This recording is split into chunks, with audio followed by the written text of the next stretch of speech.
been a lawyer all my life. I studied law at the University of Kiel in England.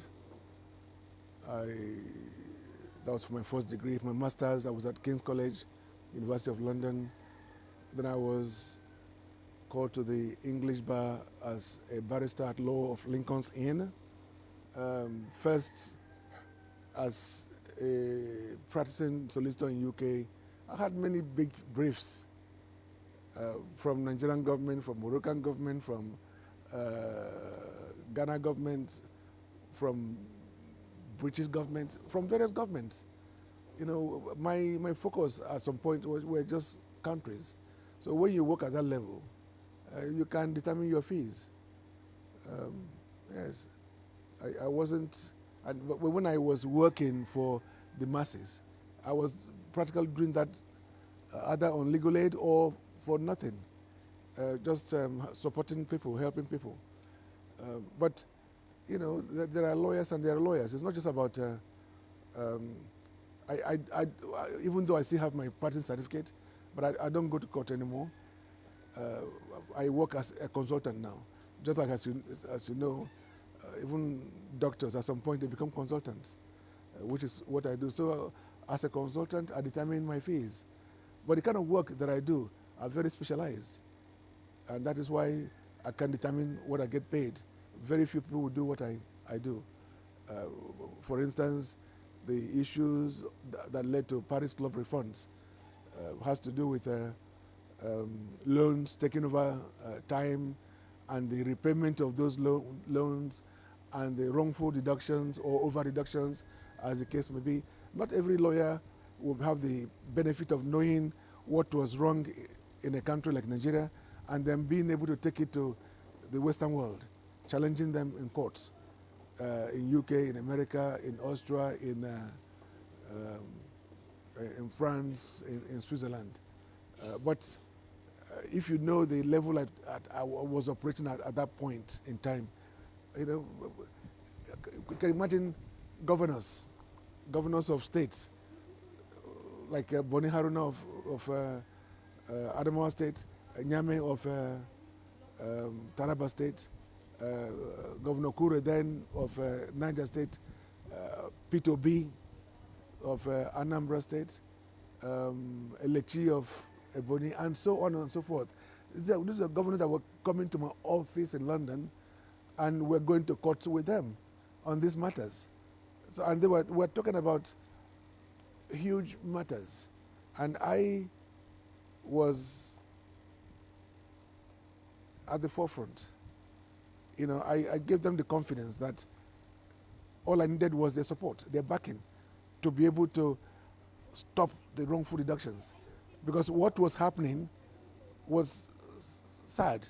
The fact that so many states' allocations were practically going towards servicing loans that had been overpaid over time. So we had to stop it. But I give thanks to Obasanjo as well, who listened to me.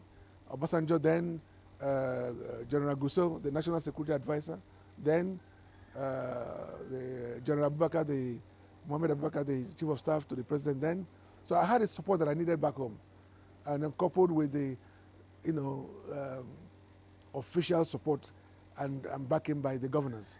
So we're able to get cracking. And my fee was not based on, you know, my fees were determined by me at that point, because the states were not paying me. I told them it was a no win, no fee basis.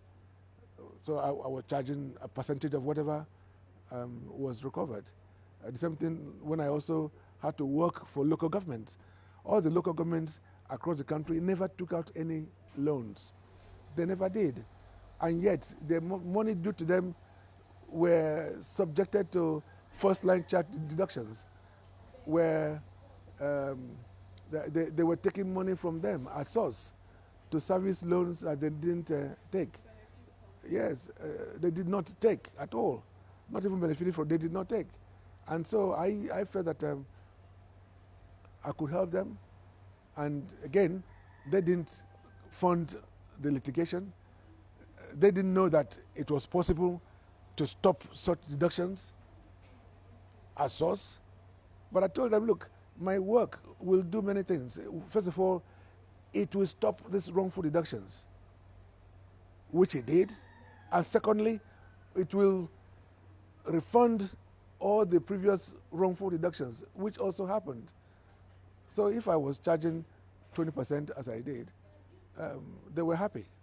They were happy because this is like a windfall for them. They never thought there was this opportunity. And so it takes just being, it's not just about being a lawyer.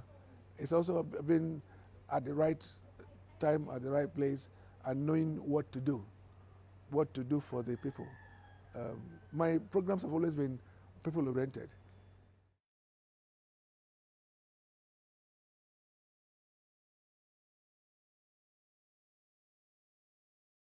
Regina, our marriage is solid. Our marriage is based on understanding and respect over time. I met her and I liked her. We married within 3 weeks. Yes, within 3 weeks. I married all my wives within some period. I don't believe in dating anybody to marry them. Don't date anybody you want to marry. Marry them. When you marry them, you begin to fall in love from within the marriage. You know, even in my own culture, as it were, as a kid in the 60s, people, they were not dating. They would marry. In arranged marriages, family to family, they choose a wife. And then most girls were expected to be virgins when they get married. And they build a family from there. And because they didn't know each other before they got married, there's a lot of excitement, a lot of learning to do. And but Regina and I is a story that is interesting because before I met her, I didn't know about her. I don't watch movies, never watch movies. I met her the first time when she came to my house with her mother and her siblings because my place in Delta is a tourist place. They came to look around and I liked her and that was it, you know. So whether I marry another wife or not, she knows it can happen. I come from a very polygamous environment myself. I love children, so I want more children. And she knows this, and my other wives, they also know it. So we'll see what happens in the future. Umwani do everywhere. Umwani do everywhere. That's why at night, you have a lot of them know zone 4, zone 5, zone 6. As na fabo ashawo. Obrako fa na facho ima ashawo. Obna economy, they are doing good for them.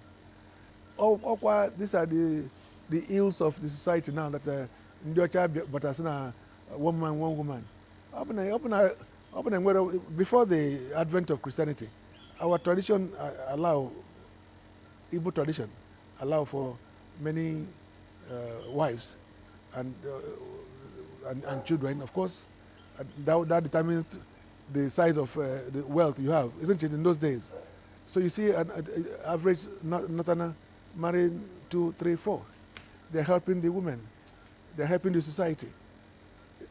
But the fallacy of it all is that, yes, religion, Christianity doesn't allow that in the South. And yet, the average Southern man with 10 girlfriends, you know, so you don't, the irony is so stark. I love my culture, my culture as I know it, not as they're trying to dilute it now. You know, I love culture. Igbo culture is wonderful, and should be promoted the way it has always been. But even looking at that, look at even your population in Nigeria. Just look at the economy of marriages. What I call economy of marriages. You as an Igbo man, in one wife, and maybe you have 4 children. Onye Ugu, 4 wives. Each wife will have 5 children. That's how many? 25 children. In the next 10 years, 20 years, you can look at the population. Just imagine the population of Onyugu, Ndiogu, and Ndibo, what it will be in the next 20 years. The population will be like 1 to 5, isn't it? Because of the disparity. Assuming that we are the same now. I'm just saying, but we are not. The gap is getting bigger and bigger. And Igbos will never catch up because of this self-imposed restriction.